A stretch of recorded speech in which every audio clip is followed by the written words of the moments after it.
جی کوئی ساتھی عبارت پڑھے اونچی آواز سے. جی.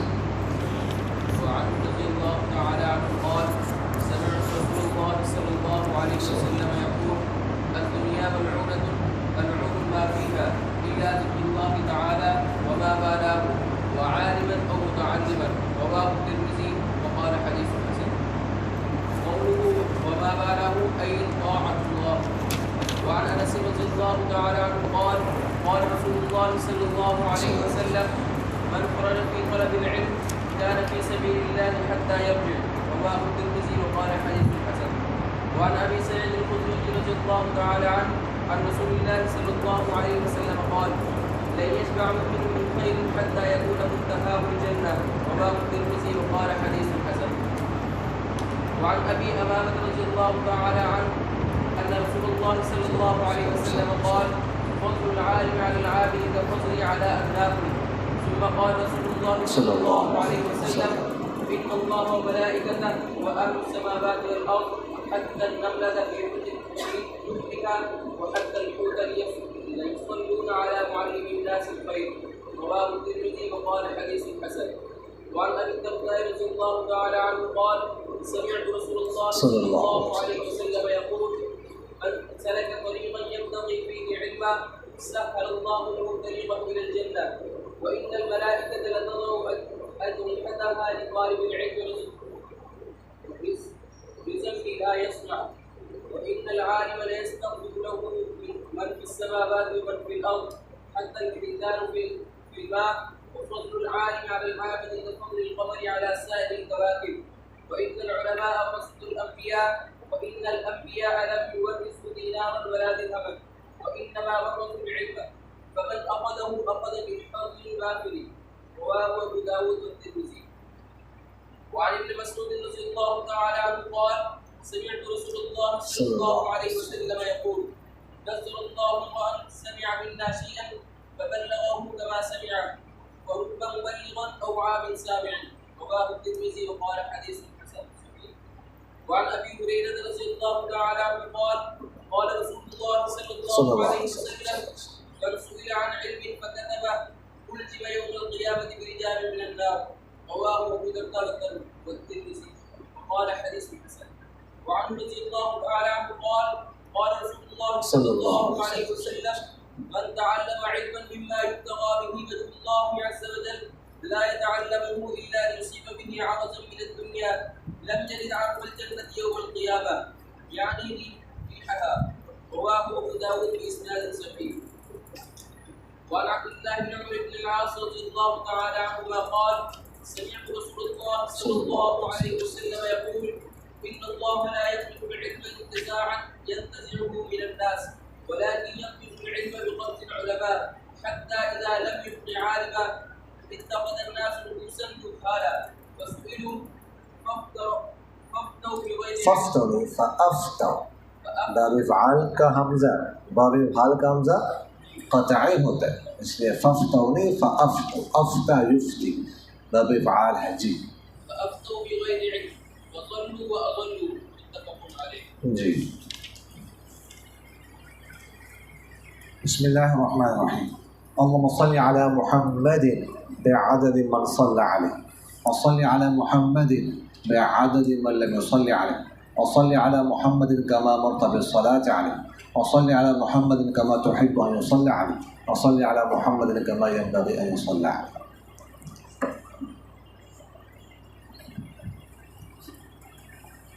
اچھا جی اگلی روایت بھی وعنہ یعنی ابو ہریرہ رضی اللہ تعالیٰ سے روایت ہے. فرماتے ہیں کہ سمعت رسول اللہ صلی اللہ علیہ وسلم یقول کہ میں نے آپ صلی اللہ علیہ وسلم کو فرماتے سنا الدنیا ملعونۃ کہ دنیا پر لعنت کی گئی ہے یعنی اللہ کی رحمت سے دور ہے. ملعون ما فی ہے جو کچھ بھی دنیا میں ہے وہ ملعون ہے اللہ کی رحمت سے دور ہے اس میں لعنت کی گئی. الا ذکر اللہ تعالی مگر اللہ تعالیٰ کا ذکر یعنی وہ ملعون نہیں ہے.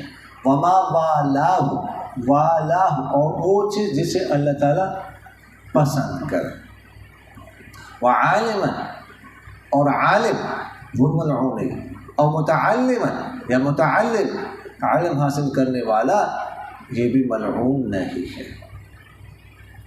یعنی سرور کونین صلی اللہ علیہ وسلم نے فرمایا دنیا اور جو کچھ دنیا میں ہے وہ کیا ہے؟ ملعون ہے، اس پر لعنت کی گئی.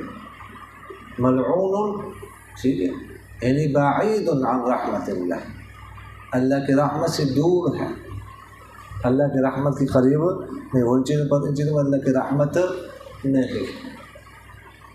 لیکن 4 چیزوں کا یہاں پر استثناء کیا گیا. الا ذکر اللہ، مگر اللہ کا ذکر، اللہ کے ذکر ملعون نہیں بلکہ وہ کیا ہے؟ محبوب ہے. سمجھ آ رہے کہ نہیں ہے؟ اور اللہ کا ذکر ایسی چیز ہے کہ اتنی کثرت سے اس کی فضائل حتیٰ کہ میدان جہاد کتنا عظیم ہوتا ہے، کتنا ثواب ملتا ہے. ایمان کا پتہ وہاں پر چلتا ہے، ایمان وہاں پر مضبوط ہوتا ہے. سمجھ آ گئے؟ جب یہاں سے گولیاں چل رہی ہوتی ہے، ادھر ادھر چنگ چنگ ہوتا ہے نا، پتہ ایمان کا تب چلتا ہے. تو وہاں پر بھی اللہ تعالیٰ نے ذکر کا حکم کیا کہ اللہ کا ذکر کیا میدان جہاد میں. وَذَكِّرْ فَإِنَّ الذِّكْرَىٰ تَنفَعُ الْمُؤْمِنِينَ. ذکر مومنوں کو فائدہ دیتا ہے. وَلَذِكْرُ اللَّهِ اکبر، اللہ کا ذکر ہی سب سے بڑی چیز، اکبر، بہت بڑی چیز. وَمَا وَالَاهُ، اور وہ چیز بھی ملعون نہیں ہے جو اللہ کو پسند ہے، جس کو اللہ پسند کرے. سمجھ آ گئی؟ جو اللہ کا یعنی اللہ کی اطاعت. سمجھ آ رہی؟ وَعَالِمًا، اور عالم بھی ملعون نہیں ہے بلکہ وہ بھی محبوب ہے. اور اسی طرح متعلم، متعلم جو علم حاصل کر رہا ہے، یعنی آپ حضرات سب، آپ بھی ملعون نہیں بلکہ کیا ہے؟ محبوب ہے. سمجھ آ رہی کہ نہیں؟ ایک حدیث شریف میں آپ صلی اللہ علیہ وسلم نے فرمایا کن عالما او متعلما او محبا، اگلا لفظ ہے شاید او خادما، شاید فرمایا ولا تکن الخامس فتہلک، کہ عالم بن جاؤ. اگر عالم نہیں بن سکتے تو متعلم تو بن، طالب علم تو بن. موت میں طالب علم میں بھی آنی چاہیے. اگر یہ بھی نہیں بن سکتے تو کن محبا، محبت، علماء سے محبت کرنے والے بن جاؤ. ٹھیک ہے؟ یا اگر یہ بھی نہیں کر سکتے تو عالم غالباً، چوتھا لفظ اب مجھے اچھی طرح یاد نہیں ہو، شاید خادم کر کے، خادم کی خدمت تو کرو. اور فرمایا ولا تکن الخامس فتہلک، 5واں مت بننا مگر نہ ہلاک ہو جاؤ گے. یعنی علماء سے نفرت بغض مت کر مگر نہ کیا ہو جاؤ گے؟ ہلاک ہو جاؤ گے. سمجھ آ رہی کہ وعن انس رضی اللہ تعالیٰ عنہ قال، انس رضی اللہ تعالیٰ عنہ سے روایت ہے کہ قال رسول اللہ صلی اللہ علیہ وسلم، سرکار دو عالم صلی اللہ علیہ وسلم نے ارشاد فرمایا من خرج فی طلب العلم، جو نکلے علم کی تلاش میں، علم کی طلب میں، علم کو تلاش کرنے میں، کان فی سبیل اللہ، تو وہ کیا ہے؟ اللہ کے راستے میں ہے. حتی یرجع، یہاں تک کہ وہ کیا ہو جائے؟ لوٹ جائے. جب نکلتے ہیں علم تلاش کر رہے ہیں، طالب علم جیسے آپ لوگ نکلے ہوئے، آپ لوگوں نے گھروں کو چھوڑا ہوا، جی کوئی خیبر پختونخوا سے ہے، پشاور سے، کوئی کہاں سے، کوئی بلوچستان سے ہے، کوئی پنجاب سے ہے، کشمیر سے ہے، سمجھ آ رہی، کوہستان سے ہے. کس لیے آئے ہیں یہاں پر؟ صرف علم طلب کرنے کے لیے، علم حاصل کرنے کے لیے.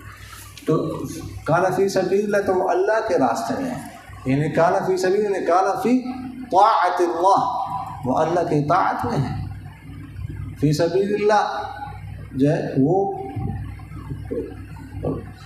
حدیث میں قرآن کی جہاد کے لیے آیا ہے۔ سبیل اللہ کس کے لیے آیا ہے؟ جہاد کے لیے۔ تو گویا کہ آپ یہ نکلے کس کے لیے؟ جہاد کے برابر، بلکہ جہاد سے زیادہ ثواب آپ حضرات کو مل رہے ہیں، یہاں تک کہ آپ واپس لوٹ جائیں تو مسلسل آپ کو ثواب مل رہا ہے۔ یہاں پر آپ پڑھ رہے ہیں تب بھی ثواب، آپ جاگ رہے ہیں تب بھی ثواب، آپ سو رہے ہیں تب بھی ثواب، آپ کھا رہے ہیں تب بھی ثواب، آپ پی رہے ہیں تب بھی ثواب، اب واک کر رہے ہیں تب بھی ثواب، لیکن پنڈی نہیں کر لی۔ سمجھ آگے کہ نہیں ہے؟ آئیے کام نہیں کر۔ یہ بتاؤ پٹھانوں کو پنڈی کیا ہے؟ یہ پٹھانوں کو آپ نے بتایا، سمجھ آئے؟ اس کو بھی سمجھ نہیں ہے کیا کر۔ تو پنجابی ہے اس سے رائے کے، ہاں یہ سمجھ نہیں آئی تو ہاں، جن کو سمجھ نہیں آئی تو پھر جن کو سمجھ آئی وہ ان کو سمجھا دے۔ کیا مطلب؟ سمجھ آگے کہ نہیں آئی؟ ایسے بچا۔ انس رضی اللہ تعالیٰ، اس کے راوی کون ہے؟ انس رضی اللہ تعالیٰ، اتنے سعادت مند صحابی، اتنے نیک بخت ہیں، اتنے نیک بخت کہ ان کے نیک بختی کو دیکھتے دیکھتے ہماری ٹوپی گر جاتی ہے، اتنے نیک بخت ہے اندازہ نہیں لگا سکتا۔ یہ وہ نیک بخت صحابی ہے جس نے 10 سال آپ صلی اللہ علیہ وسلم کی خدمت کی۔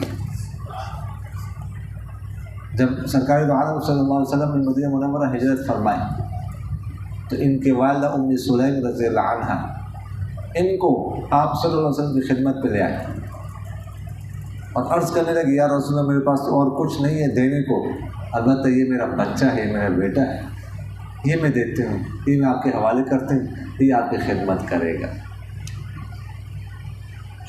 اب اس کی ڈیوٹی کیا تھی؟ اس کا کام کیا ہوتا تھا؟ صبح سے لے کر شام تک آپ صلی اللہ علیہ وسلم کی خدمت کر، آپ صلی اللہ علیہ وسلم کی مبارک صحبت پہ رہے، ایک کے پاس جانا، دوسرے کے پاس جانا، سرکار کی مبارک پیغام پہنچانا، یہ اس کا کام تھا۔ اور یہ فرماتے ہیں کہ 10 سالوں میں خدمت النبی صلی اللہ علیہ وسلم 10 سے 10 سال میں نے خدمت کی، کبھی ولم یقل لی، کبھی مجھے آپ صلی اللہ علیہ وسلم نہیں فرمایا اف تک نہیں کہا، یہ نہیں کہا لما قلت کیا نام لما تفعل، کیا نام لما لم تفعل، آپ نے کیوں نہیں کیا، آپ نے کیوں کیا، ایسے کیوں کیا، ایسے کیوں نہیں کیا۔ 10 سال میں کبھی مجھے ڈانٹا نہیں، ان کے بچہ عمر اس کی 10 سال تھا اس وقت، اب اس کے والدہ لے آئے تو 10 سال کا بچہ کتنے وہ جو ہے نا وہ عجیب غریب قسم کا کام کرتا ہے، کتنی غلطیاں کرتا ہے۔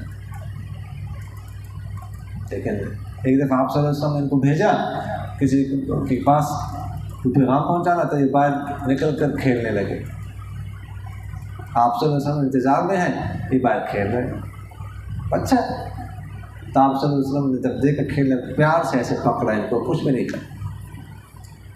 یہ تربیت ہے، سمجھ آ رہی؟ ہم تو فوراً غصے میں آ جاتے ہیں، میں نے کہا تھا تجھے تو ابھی تک ادھر ہے، سمجھ آئے؟ لیکن یہاں پر یہ سرکار دو عالم صلی اللہ علیہ وسلم کی تربیت۔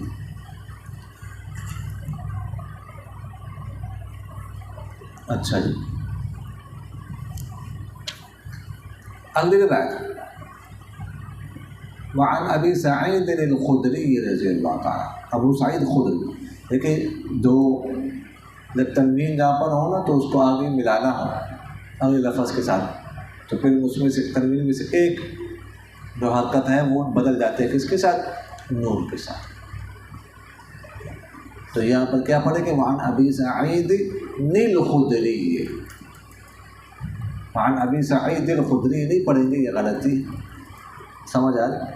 آپ رسول اللہ صلی اللہ علیہ وسلم سے نقل کرتے ہیں کہ لن یشبع مؤمن من خیر، کہ مومن ہرگز خیر سے سیر نہیں ہوتا، حتی یکون منتہاہ الجنہ، یہاں تک کہ ہو جائے اس کی انتہا جنت۔ مومن خیر حاصل کرنے سے کبھی سیر نہیں ہوتا، اس کا پیٹ خیر سے کبھی نہیں بھرتا، وہ حاصل کرتا رہتا ہے، نیکیاں حاصل کرتا رہتا ہے، خیر حاصل کرتا رہتا ہے، کرتا رہتا ہے۔ سمجھ آیا؟ یہ نہیں کہتا بس میں نے تو بہت کام کیا، وڈا تیر مار، اب میں تو عالم بن گیا، اب میں تو آدھا عالم بن گیا، بس اتنا ثواب کما لیا اور کیا کرنا؟ نہیں، مومن ایسا نہیں کرتا۔ حتیٰ یکون منتہاہ الجنہ، یہاں تک کہ اس کی انتہا جنت، جب تک جنت نہیں پہنچتا نا وہ خیر حاصل کرتا رہتا ہے۔ جیسے بریانی سے پیٹ نہیں بھرتا، صبح کھائی یا شام کو پھر دل کر، مٹن کھانے سے دل نہیں بھرتا، دل ہٹتا نہیں، سمجھ آ گئی؟ پیزا برگر کھانے سے سمجھ آ رہی ہے کہ نہیں؟ ہاں، تو اس طرح خیر سے بھی سمجھ آ رہی ہے کہ نہیں؟ اگلی روایت ہے وعن ابی امامہ، ابو امامہ رضی اللہ تعالیٰ عنہ سے روایت ہے ان رسول اللہ صلی اللہ علیہ وسلم قال کہ آپ صلی اللہ علیہ وسلم فرمائے فضل العالم علی العابد، کہ عالم کی فضیلت علی العابد، عابد پر کفضلی علی ادناکم، جیسے میری فضیلت تم میں سے ادنا شخص پر۔ ثم قال رسول اللہ صلی اللہ علیہ وسلم، پھر آپ صلی اللہ علیہ وسلم فرمایا ان اللہ ملائکتہ اہل السماوات والارض، کہ بے شک اللہ تعالیٰ اور اس کے فرشتے اور آسمان والے اور زمین والے، حتی النملۃ فی جحرها،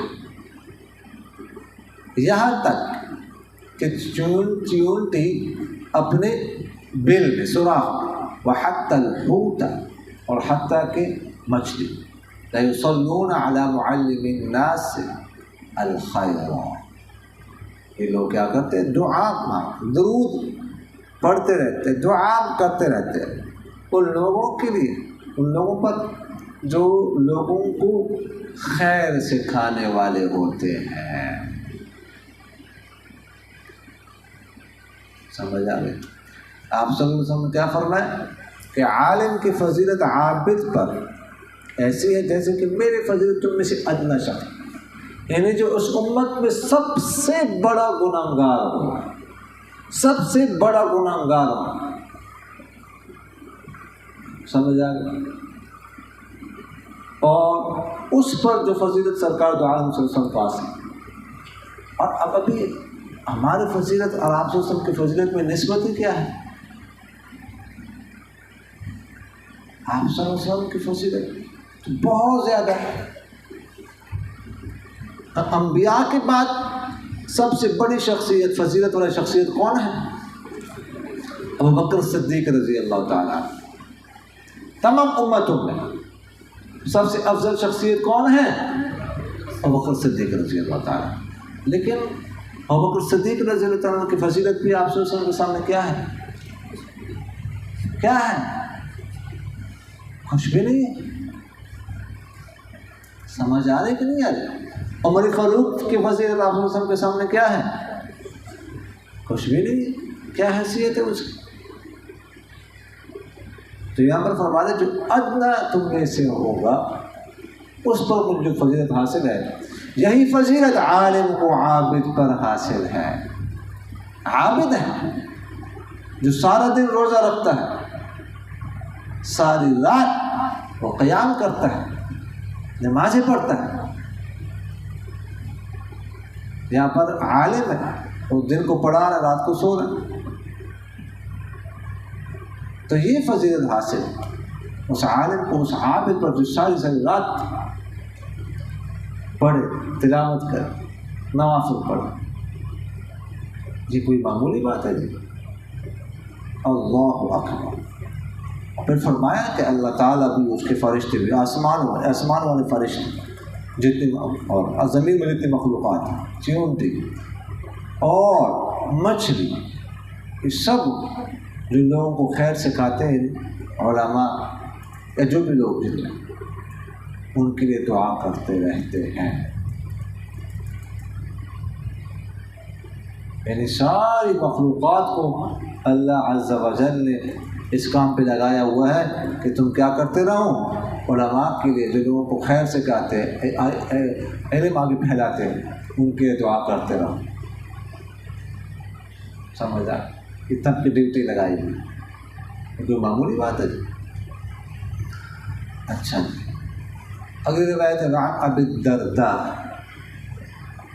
رضی اللہ عنہ. ابو الدرداء رضی اللہ عنہ سے روایت ہے کہ قال سمعت رسول اللہ صلی اللہ علیہ وسلم یقول کہ میں نے آپ صلی اللہ علیہ وسلم جو فرماتے ہیں سنا، من سلک طریقا یبتغی فیہ علما،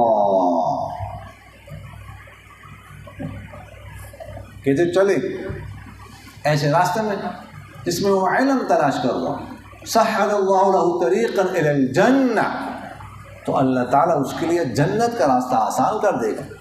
وَإِنَّ الْمَلَائِكَةَ، اور بے شک فرشتے، لَتَضَعُ، البتہ رکھتے ہیں، أَجْنِحَتَهَا، اپنے پر، لِطَالِبِ الْعِلْمِ، طالب علم کے لیے، رِضًا بِمَا يَصْنَعُ، خوش ہوتے ہوئے، راضی ہوتے ہوئے، خوش ہوتے ہوئے اس کام کو جس سے وہ کر رہے ہیں. وَإِنَّ الْعَالِمَ، اور بے شک عالم جو ہے، لا يستغفر له من في السماوات ومن في الارض، البتہ بخشش کی دعا کرتے ہیں اس کے لیے وہ مخلوقات جو آسمانوں میں ہیں اور جو زمین میں ہیں. حتی الحیتان فی الماء، حتیٰ کہ مچھلی پانی میں. فضل العالم علی العابد، اور عالم کے فضیلت عابد پر ایسی ہے کہ فضل القمر علی سائر الکواکب، جیسے چاند کے فضیلت تمام ستاروں پر. وَإِنَّ الْعُلَمَاءَ وَرَثَةُ الْأَنْبِيَاء، اور علماء انبیاء کے وارث ہیں. وَإِنَّ الْأَنْبِيَاءَ لَمْ يُوَرِّثُوا دِينَارًا وَلَا دِرْهَمًا، اور انبیاء نے نہیں وراثت میں چھوڑا دینار اور نہ درہم. وَإِنَّمَا وَرَّثُوا الْعِلْمَ، سوائے اس کے لیے انہوں نے علم چھوڑا وراثت. فمن اخذہ، جو اس کو لے، اخذ بحظ وافر، تو وہ لے لے اس کو وافر مقدار کے ساتھ، وافر حصے کے ساتھ، بڑے حصے کے ساتھ. سمجھ آ رہی؟ جو چلتا ہے کسی راستے میں علم تلاش کرنے، اللہ تعالیٰ اس راستے کو آسان کر دیتا ہے. جب علم تلاش کرنے کے لیے کوئی نکلتا ہے تو اللہ تعالیٰ اس کے لیے آسانیاں پیدا کرتا ہے، اس کے لیے رکاوٹیں ختم کر دیتا ہے، رکاوٹیں دور ہوتے جاتی. سمجھ آ رہی ہے؟ کہ جو ارادہ کرتا ہے کہ میں نکلنا ہے، مدرسے میں جانا ہے، پکا ارادہ کیا، علم حاصل کرنے کے لیے جانا ہے، جو پکا ارادہ کرے نا تو دیکھیے گا ساری رکاوٹیں ختم ہو جاتی ہیں. کوئی رکاوٹ اگر مالی رکاوٹ ہے وہ ختم ہو، اللہ تعالیٰ مال کا انتظام فرمائیں گے، اس کے پاس مال کا انتظام آ جائے، کرائے گئے اگر آ جائے، آپ نے دیکھا ہو وہ پہنچا جائے. اور مسئلہ مسائل پکا کوئی اجازت نہیں دے رہا، کسی کی طرف سے اجازت نہیں مل رہی، والدین کی طرف سے وہ اجازت دے دیتے ہیں، اللہ تعالیٰ ان کے دل کو نرم کر دیتے ہیں. لیکن تب جب دل میں پکا ارادہ، سمجھ آ رہی کہ کوئی اور مسئلہ اللہ تعالیٰ ختم کر دیتے ہیں. اور فرمایا فرشتے اپنے پر بچھاتے ہیں طالب علم کے لیے. طالب علم جب نکلتا ہے سمجھ آنے کے لیے ناروال سے ادھر آتا ہے تو وہ فرشتے پر بچائے ہوتے ہیں، ان کے اوپر پاؤں رکھ رہا ہوتا ہے. اس کے اوپر پاؤں رکھ، سمجھ آنے کے لیے یہ کس کے لیے؟ اعزاز کے لیے. فرشتے بھی خوش ہیں، وہ بھی خوش ہیں کہ آج ایک طالب علم حاصل کرنے کے لیے نکل رہا ہے. سمجھ آنے کے لیے. اور فرمایا کہ عالم کے لیے ساری جو آسمان والی کی مخلوقات ہے، جو زمین کے مخلوقات ہے، وہ ساری بخشش کی دعا کرتے رہتے ہیں. فرشتے بھی بخش نہیں، کیا نام ہے، مچھلیاں بھی بخشش کی دعا کرتی ہیں. پھر وہی بات کہ عالم کو عابد پر ایسی فضیلت حاصل ہے جیسے کہ چاند کو تمام ستاروں پر. چاند کی روشنی آپ دیکھیں، باقی ستاروں کی روشنی دیکھیں، باقی ستاروں کی روشنی چاند کے سامنے کچھ بھی نہیں. سمجھ آ رہے کہ نہیں؟ تو ایسی فضیلت حاصل ہے عالم کو جو ہے نا وہ باقی عابد پر. آپ صلی اللہ علیہ وسلم نے حدیث میں کیا فرمایا؟ فقیہ واحد اشد علی الشیطان من 1000 عابد. کہ ایک فقیہ، ایک عالم فقیہ جس کو دین کی سمجھ، وہ 1000 عابدوں پر سے زیادہ سخت ہے. کس پر؟ شیطان پر. 1000 عابدوں سے زیادہ سخت ہے. عابدوں کو دھوکہ دینا شیطان کا کام. فٹافٹ وہ فٹافٹ پٹاپٹ دھوکہ دے دے گا. سمجھ آ رہے کہ نہیں آ رہے؟ لیکن عالم کو دھوکہ نہیں دے سکتا اتنا جلدی. تو 1000 عابد جو عبادت کرنے والے ہو، عابد ہوا کہ عابد، ان سے زیادہ بھاری ہوتا ہے ایک عالم شیطان پر. شیطان کے دشمنی پہ بھی ظاہر ہے کہ اس عالم سے زیادہ ہوگا، اس کے پیچھے زیادہ لگے گا، تو پھر اس کو چاہیے گناہوں سے بھی اپنے آپ کو بچائے. اور اللہ سے اپنی طاقت سے کچھ نہیں ہوتا، اللہ کے دعاؤں سے ہوتا ہے. اللہ سے دعا روز مانگو کہ اللہ مجھے نیکی کی توفیق عطا فرما اور نیکی کے مواقع عطا فرما، اور گناہوں سے بچنے کی توفیق نصیب فرما، اور گناہوں کے مواقع سے بھی بچنے کی توفیق نصیب فرما. گناہوں سے انسان بچے اور گناہ کا موقع ہی نہ ملے. یہ دعا روز مانگنی چاہیے، روز. جس طرح پرفتن دور ہے، گناہوں کا دور ہے، تو یہ دعا مانگنی چاہیے. اللہ تعالیٰ بچا سکتا ہے، انسان خود تو کچھ بھی نہیں کر سکتا. سمجھ آ رہی کہ نہیں آ رہی؟ جی. اور پھر فرمایا کہ علماء انبیاء کے وارث ہیں.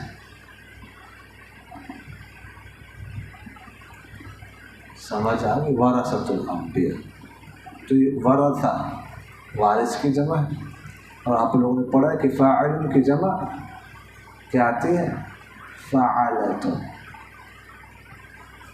اور فعالا یہ فاعل کی جمع آتی ہے. اس لیے ورثہ پڑھنا، اس کو ورثہ پڑھنا ہے، ورثہ نہیں پڑھنا. کیا پڑھنا ہے؟ ورثہ. سمجھ آ رہی؟ قرآن پاک میں جمع استعمال ہوئی ہے کئی دفعہ. اور فرمایا کہ انبیاء نے جب یہ وارث ہیں، یہ انبیاء کے وارث ہیں علماء، تب ان کو وراثت کیا ملی ہے انبیاء سے، یہ بتانے لگے. کہ وارث ہو گئے تو ظاہر ہے کہ پھر ان کو وراثت ملی ہوگی نا انبیاء سے. تو انبیاء سے وراثت کیا ملی ہے؟ تو وہ بتائے کہ انبیاء کی وراثت تو دینار و درہم نہیں ہے. انبیاء نے تو دینار و درہم نہیں چھوڑے. جو کچھ چھوڑا ہوگا انبیاء نے، تو ان کے جو وارث ہوں گے علماء، وہی ملے گا. تو فرمایا کہ دینار درہم تو نہیں چھوڑا. وَإِنَّمَا وَرَّثُوا الْعِلْمَ، انہوں نے علم چھوڑا. اب علم جب انہوں نے چھوڑا وراثت میں، تو جو ان کے وارث ہوں گے وہ علم ہی حاصل کریں گے. سمجھ آگے کہ نہیں آئی؟ تو اس لیے اگر وارث بننا چاہتے ہوں انبیاء کے، تو علم کے لیے پھر تیار ہو جاؤ، علم حاصل کر لو. یہ کوٹیاں، یہ محلات، یہ گاڑیاں، یہ دنیا کی چمک دمک، یہ تو انبیاء کی وراثت نہیں ہے. سمجھ آ رہی کہ نہیں آ رہی؟ تو انبیاء کا وارث بننا ہے تو علم حاصل کرنا پڑے گا. اللہ فرمایا جس کو جو علم حاصل کرے تو پورے حصے سے حاصل کرے. وعن ابن مسعود رضی اللہ تعالی، عبداللہ بن مسعود رضی اللہ تعالیٰ سے روایت ہے، قال سمعت رسول اللہ صلی اللہ علیہ وسلم یقول، کہ میں نے آپ صلی اللہ علیہ وسلم کو فرماتے ہوئے سنا، نظر اللہ امرأ سمع منا شیئا، کہ اللہ تعالیٰ تر و تازہ رکھے اس شخص کو جو ہم سے کوئی چیز سنے، فبلغہ کما سمعہ، پھر اسے پہنچائے جیسا کہ اسے سنا، جیسے وہ سنا ہے اس چیز کو اسی طرح آگے پہنچا دے، اسی طرح اس کی تبلیغ آگے کر دے. تو ایسے شخص کو اللہ تعالیٰ تر و تازہ رکھیں. قرآن سنا جیسے سنا ویسے آگے پڑھایا، حدیث جیسے سنی ویسے آگے پڑھا دی، منتقل کری شاگردوں کو. تو فرمایا فَرُبَّ مُبَلَّغٍ أَوْعَىٰ مِن سَامِعٍ، کہ کتنے مبلغ یعنی جن کو پہنچایا جاتا ہے وہ زیادہ محفوظ کرنے والے ہوتے ہیں کس سے؟ سننے والے سے. بعض اوقات جس کو پہنچایا جاتا ہے یعنی طالب علم شاگرد، وہ پہنچانے والے استاد سے بہت آگے نکل جاتا ہے. سمجھ آ رہی کہ نہیں ہے؟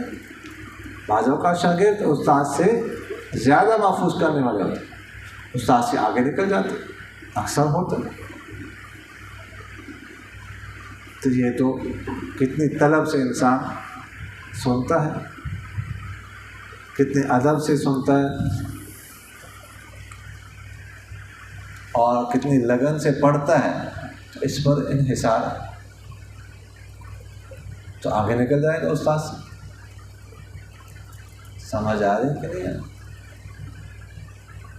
اگلی روایت ہے ابو ہریرہ رضی اللہ تعالیٰ سے روایت ہے قول، یعنی پہلا قول جو ہے نا وہ اس سے مراد کون ہے؟ ابو ہریرہ، کہ انہوں نے کہا.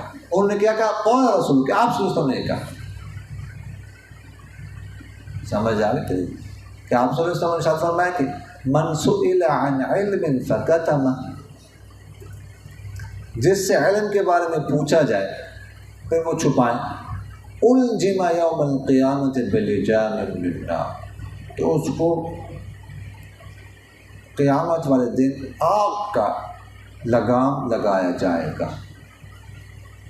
لگام لگایا جائے گا اس کو، کس کا؟ آگ کا. آگ وہ ڈالے جائے گا اس میں. تو جو علم چھپائے اس کو بتائے نا کہ اس میں خیانت ہے. جو علم آپ کے پاس آ گیا آپ نے آگے پہنچانا ہے، اس کو چھپانا نہیں ہے. اس کو چھپائیں گے تو آپ کیا کریں گے؟ خیانت کے مرتکب کہلائیں گے. اس میں خیانت تو سزا پہ بتائے کہ یہ سزا لے.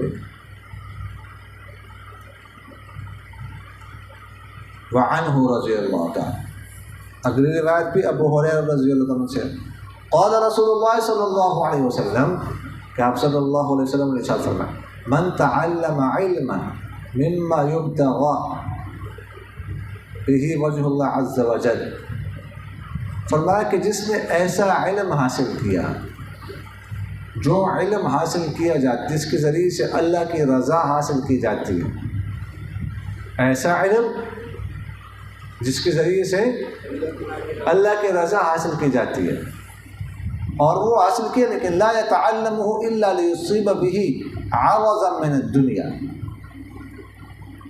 وہ نہیں حاصل کرتا مگر اس لیے تاکہ اس کے ذریعے سے وہ دنیا کا سامان کمائے، دنیا کا سامان حاصل کر کمائے. یعنی دنیا حاصل کرنے کے لیے وہ علم حاصل کر لے، اخروی علم حاصل کر لے دنیا کمانے کے لیے. تو لم یجد عرف الجنت یوم القیامہ، تو فرمایا وہ قیامت والے دن جنت کی خوشبو بھی نہیں سونگے گا.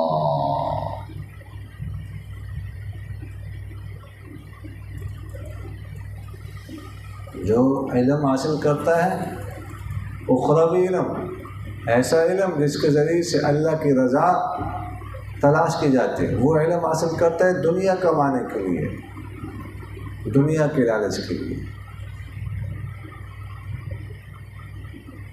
تو یہ قیامت والے دن اتنا جنت سے دور ہوگا کہ جنت کی خوشبو بھی نہیں سونگے گا. حالانکہ جنت کی جو خوشبو ہوگی وہ کئی سو سال مسافت کی دوری سے پائی جائے گی محسوس، اور یہ اتنا دور ہوگا جنت سے کہ خوشبو بھی نہیں پائے گا. خوشبو اللہ اکبر. آج کل اکثر ہمارے طلباء دین کا علم حاصل کر رہے دنیا کمانے کے لیے.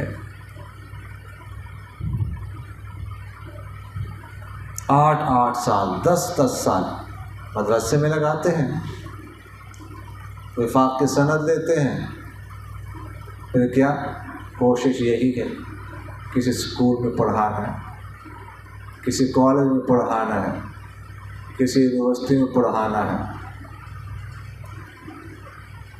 یہ مدرسے کے قریب بھی نہیں آتے.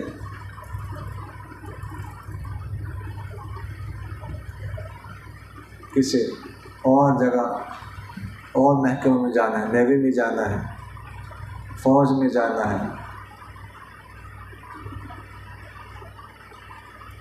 فوج میں یا کسی اور جگہ سرکاری خطیب بھرتی ہونا ہے، امام بھرتی ہونا ہے،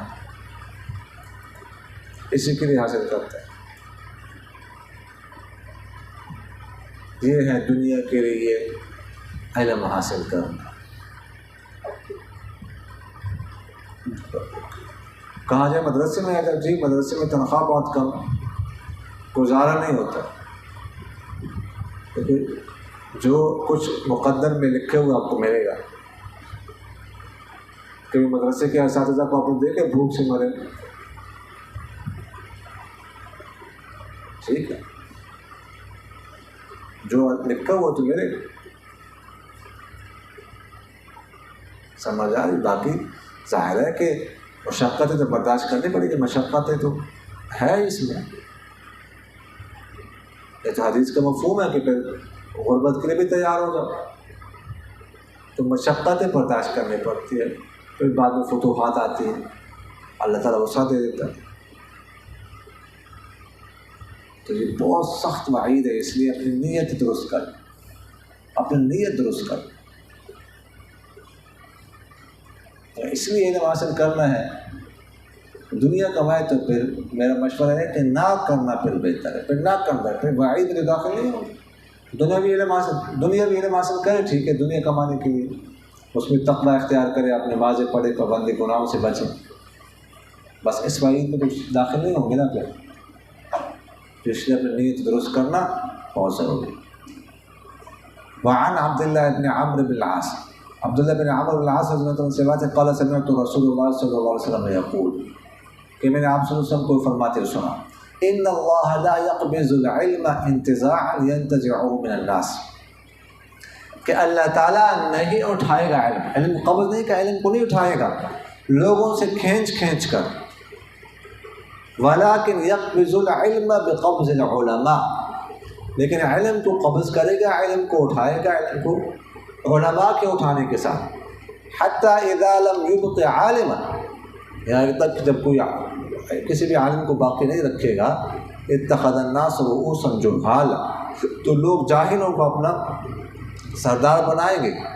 فسئلوا، ان سے مسئلہ پوچھا جائے گا، فافتوا بغیر علم، تو فتویٰ دیں گے بغیر علم کے، فضلوا واضلوا، وہ خود بھی گمراہ ہوں گے اور دوسروں کو بھی گمراہ کریں گے.